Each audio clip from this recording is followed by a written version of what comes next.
You think that you know yourself. You think that you have your entire life figured out. You are a manifestation wizard until you lose a loved one and everything changes. And it's definitely not the nicest experience to have, but it's something that we all have to go through at some point. And you know what they say, that your grit and character are really built in time of adversity. This experience changes you and your life in so many ways. And in this video, I'm going to be sharing 6 ways in which the death of a loved one changes you and your life. The first thing that you actually go through is the fact that you become more aware of death. And this is majorly because the way we always live our lives, it's as if death is something that is not gonna happen to us, not gonna happen to our loved ones. It's something that just happens to other people. So you just go through life with this naivete. You think that you have all this time in the world. You take your family for granted. You don't resolve conflicts because you think you're going to see that person the next day. And then death comes knocking and takes away your loved one the way the clouds have taken away my sunlight. And now each and every time you're going to be living your life, you become super conscious of death. Anytime you start scrolling on social media and you see that someone has died, it reminds you that you also lost someone.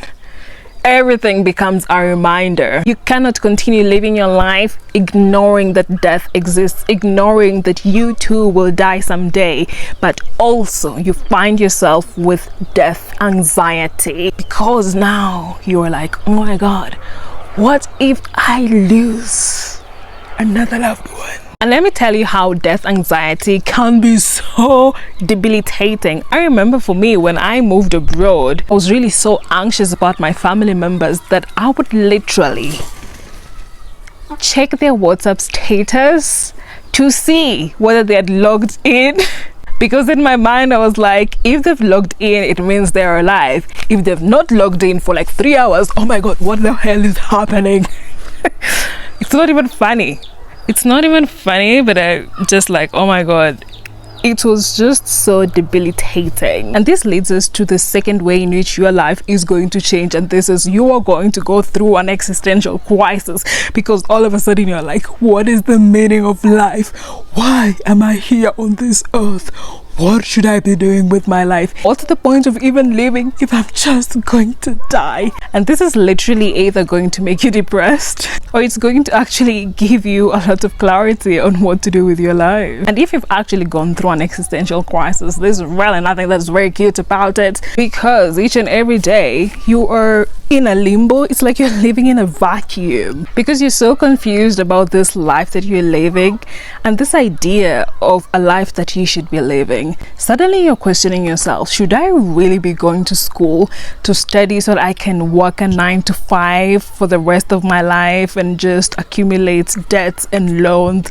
Like, what is the point of doing all of that?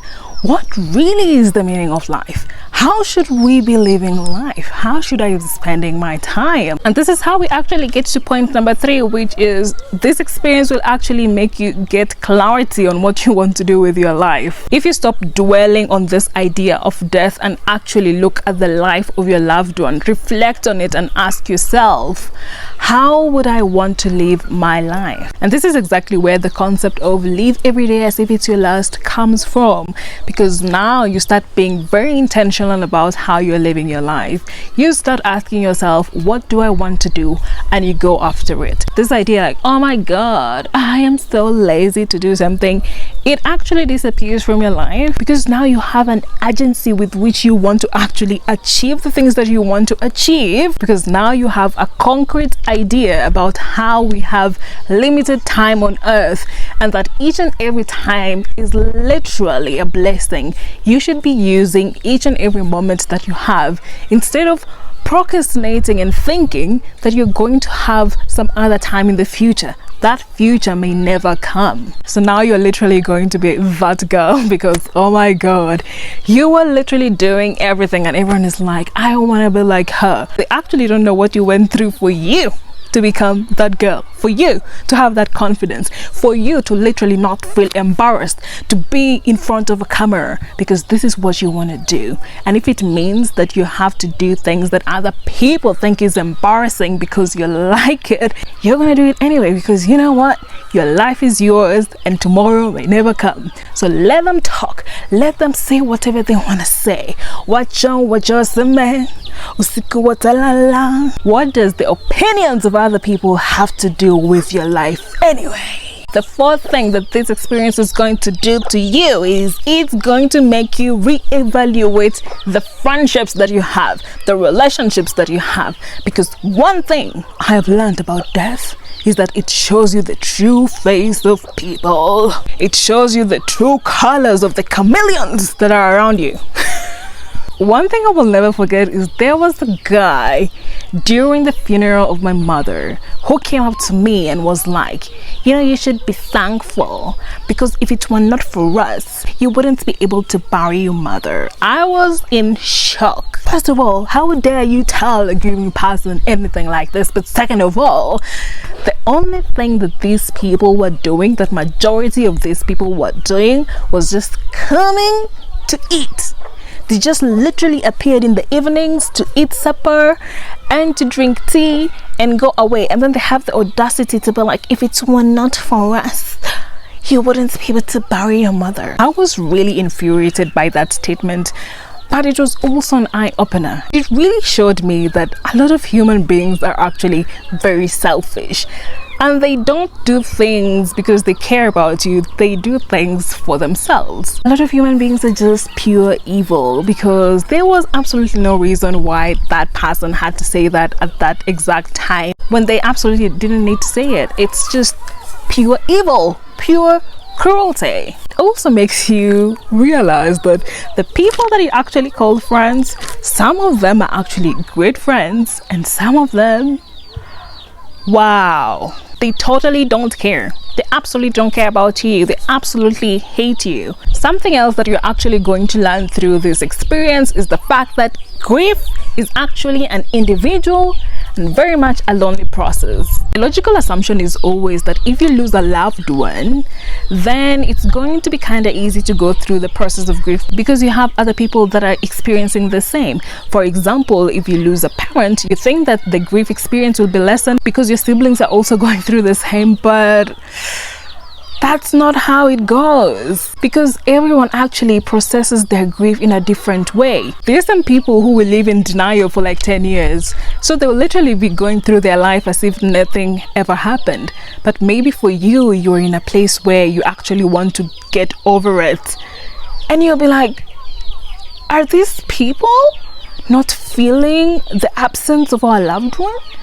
Why is it that it seems like I'm the only person who cares? You'll find that maybe your sibling doesn't even want to talk about it, so you're just there like, wow, wow, wow, it's just me, myself, and I. So yes, this is a journey that you have to learn to take on your own. Obviously, you can reach out to people like therapists who can help you through it. You obviously don't have to do it on your own, but I'm just saying that you will realize that the people around you that have also lost a loved one, the same loved one that you've lost, might process it in a different way, and so that might really make you feel very lonely, because at that moment you want someone who relates to this experience. But if you're not at the same stage of processing your grief, then it's going to be actually hard. And the sixth way in which this experience is going to change your life is that it completely changes your outlook on spirituality. And three things are going to happen. One, you might end up becoming an atheist. Two, you might end up being an overly religious person. Three, you might end up being someone who is less religious and more spiritual. This means that you don't care so much about this order of religion that has been created. You are not interested in calling yourself a Christian or a Muslim, a Buddhist or a Hindu.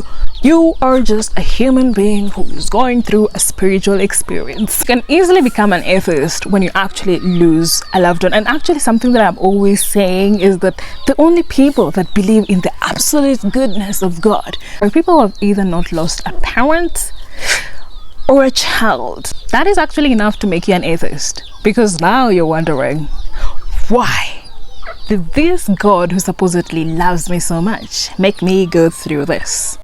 And it's actually a valid thing. Some people become overly religious because they're really trying to hang on to something, and it becomes easier to hang on into this idea of God and religion and think that, oh, if I pray more, if I go to church more, then I won't ever have to go through this experience. There's some people who rationalize it as, oh, God is punishing me because I didn't do this, so I'm going to do more, I'm going to do 10 times more to show God that, I am doing the right things. And then comes the third cohort, where you become less religious and more spiritual, which is where I actually fall when you actually start realizing that, oh, when you die, your physical body just dies, but your spirit continues living. And most times this happens because you find yourself having experiences with people from the other side. And this is something that I've always had ever since I was young. My grandmother died when I was almost 2 years old, but I've always felt her presence ever since I was young. I've always had this link with the other side, which makes me know for a fact that this life that we're living here, that's not all. There's something else on the other side. And this idea of religion telling us, oh my God, if you don't do this, you'll go to hell, you'll go to heaven.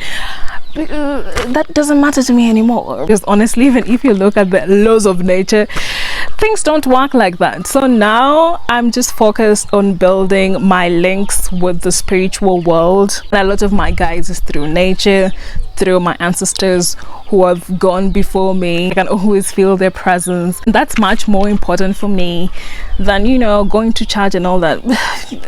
It just doesn't make any sense to me anymore. Spirituality is such an interesting journey, and it's definitely an individual journey, because I don't think it's anything that I can really fully describe in words. It's something that you have to feel, and it's just something that you just know. The things that you just know, they cannot be explained. So those are the 6 ways in which my life and the life of those people that I've observed have changed after losing their loved one. And if you've gone through such a similar experience, I would really love to know some of the ways in which your life changed or is changing, because some people are actually going through this at the moment. And if you loved watching this video, definitely watch this other one that also speaks about the experience of losing a loved one.